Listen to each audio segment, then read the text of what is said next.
திருக்கல்யாணத்தன்னைக்கு எடுத்தது. ஆக்சுவலி வந்து பழனி ஆண்டவருடைய திருக்கல்யாணம் பார்க்கணுங்கிற மாரி தான் பிளான் பண்ணியிருந்தேன்.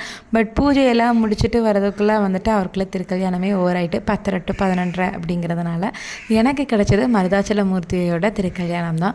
ஸோ லைவ்ல டிவியில் பார்த்துட்டு பாப்பாவுக்கு தோசையை ஊட்டி அவளை தூங்க வச்சுட்டு அப்படியே ஒன் பை ஒன்னாக சமையல் செய்கிறதுக்கு காய் கட் பண்ண போயிட்டேன்.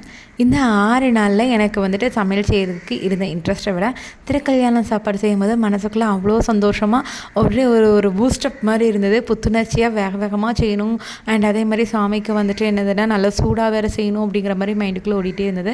சாம்பார், அவியல், பச்சடி, கூட்டு, பால் பாயாசம், அதுக்கப்புறம் வடை, அப்பளம், பொரியல் இந்த மாதிரி நிறைய வச்சு சாமிக்கு வச்சு கும்பிடும்போது அவ்வளோ மனசுக்கு நிறைவாக இருந்தது. பாப்பாவை நானும் தான் சேர்ந்து எடுத்து வச்சு சாமியெல்லாம் கும்பிட்டுட்டு தீபதூப ஆராதனையெல்லாம் முடிச்சுட்டு படையலை பிரித்து பாப்பாவுக்கு சாமி முன்னாடியே ஊட்டி விட்டுட்டு நானுமே என்னுடைய விரதத்தை முடிச்சுக்கிட்டேன். ஆனால் தினம் பாப்பாவுக்கு ஸ்கூலுமே லீவ் போட்டிருந்தேன். ஏன்னா அவளை கூட்டிகிட்டு போயிட்டு கூட்டுறதுக்குலாம் டயர்டாயிரும் அப்படிங்கிற